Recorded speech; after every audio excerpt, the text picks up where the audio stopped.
पत्नी कौन है? एक आदमी ने बूढ़े बाबा से अपनी पत्नी की बुराई कर रहा था।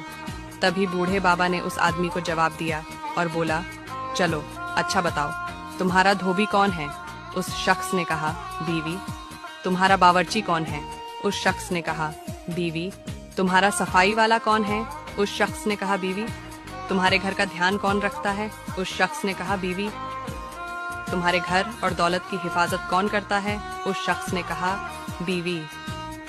जब तुम बीमार हो जाते हो तो तुम्हारा ख्याल कौन रखता है? उस शख्स ने कहा, बीवी।